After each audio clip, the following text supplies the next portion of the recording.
If you can't live one day at a time, can you live 1 hour at a time? I remember during the cold turkey, I live 1 minute at a time. If I cannot live 1 minute at a time, I have to live 1 second at a time. I remember when years back when I was still in the prison, when I come out from prison, when I see heroin, literally my knees will wobble, literally, because I can't be, I can be strong in other areas, but once I see drugs only my knees wobble and I'll just give in to that temptation. During my cold turkey days, every second, every minute is a torture. The Lord impressed in me to live one day at a time. If you can't live one day at a time, can you live 1 hour at a time? I remember during the cold turkey, I live 1 minute at a time. If I cannot live 1 minute at a time, I have to live 1 second at a time.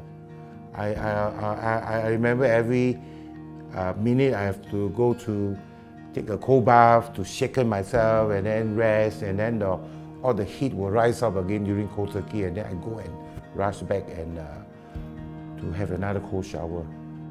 When I started my business, I was going through a very, very difficult time. I was having a lot of debts. I don't have a good relationship working with my partners. And then I was very, very depressed. As usual, every morning when I wake up, I go to the coffee shop and have my meal. And that period of time, I really have suicidal tendency. I guess that period was one of the downest part of my life. So I remember I was staying in Telok Blangah, and I stayed on the 9th floor. And then finished my breakfast, I pressed the lift, and the lift arrived, and then I was the only person. I walked into the lift and I pressed the 9th floor. And then as I looked down, I saw a straw. That straw was about so long. I guess that heroin addict who drop it will be very, very tuya. And then I picked it up. I picked the straw up, I look at that straw, and then a lot of things went through my mind. Now you are in a very difficult time. You go and chase the dragon again, I think everything will gone. Just go down and get a tin foil and then buy a packet of cigarette and then just chase. A lot of these things went through my mind. And then on the 9th floor, when the lifts opened, I threw the straw of heroin down from the 9th floor. And there will be chances once I drop it and then I will go downstairs and pick it up. And then it was actually a construction site where they are actually building the MRT, and then it was no way for me to go back and pick it up and to pick. I guess that was the turning point of my life. I am not avoiding drugs anymore. I am not avoiding my old friends. I personally believe that you can't avoid and run away from drugs, old friends that you have association with. I totally believe that God took away their desire. So you don't have a desire to go back to drugs. Rather than I'm running away, see the old friends run, see drugs only, I have to flee, God reminds me that I took away that desire of chasing the dragon from you. You do not need to avoid anybody, avoid drugs, because it doesn't really matters anymore to me. Circuit breaker was a very difficult time for me. I have 14 outlets in Singapore, and I can't go to my outlets because each outlet is registered 5 person in the restaurant, mostly doing takeaways. If I'm going into any of my restaurants, it's 6 person already. so it's technically not legal. So I was kind of like feeling useless. So what I do was every morning I will drive to my outlet and try to help out in deliveries. So in the afternoon I got to go back.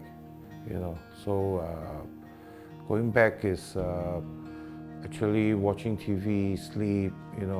While my wife is busy at her work. She's working from home.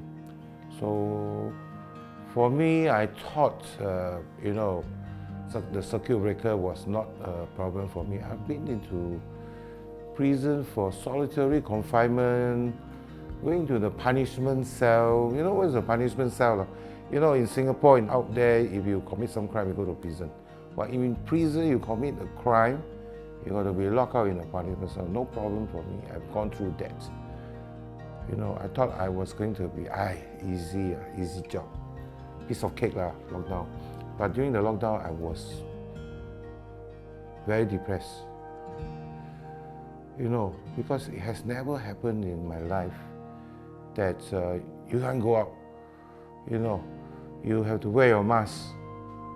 I can't go to my workplace. I have to be at home all the time. And then the routine was sleep, eat, and feeling very unproductive. And I was questioning myself. I was even asking myself, is God real? I have my quiet times, my prayers to Allah for all this while was really tested during this period of time. I say a prayer to God. I said, God, you have brought me so far. Through so many difficulties. Of course, the lockdown was the biggest difficulties I have personally faced. Never experienced such kind of lockdown. And I said, you have brought me so far. Don't tell me, God, you will just put me here and finish, and then you move on and I stay in this place. As I look back upon my own life, I've gone through a lot of difficult times. I have experienced the power of God that can really help me through very, very difficult times.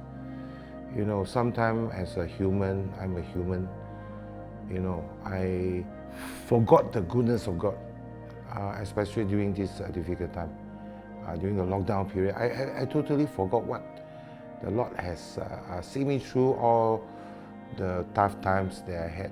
And then I was actually drawn into a short period of disbelief of my own relationship with God.